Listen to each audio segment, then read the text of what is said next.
Hi, today I would like to show you how you can transfer files from an Android device to Samsung Galaxy S21. Firstly, open Play Store on both devices and download an app called Send Anywhere.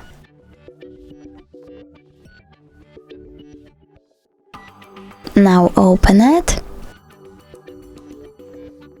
Click I accept, choose confirm, tap on continue and select allow. You want to go with send on the Samsung and receive on Samsung Galaxy S21.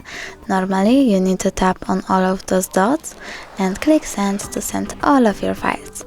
But I don't want to do that, so I will just send these photos.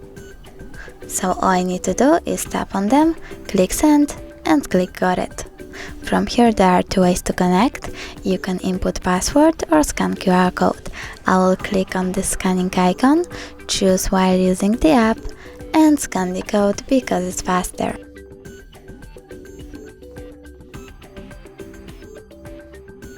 As you can see, my file was successfully transferred. If you wanna check it out for sure, you can always go into App My Files, select Images, and you go into Send Anywhere folder. Thanks so much for watching. If you enjoyed this video, don't forget to leave a like, comment and subscribe. Bye!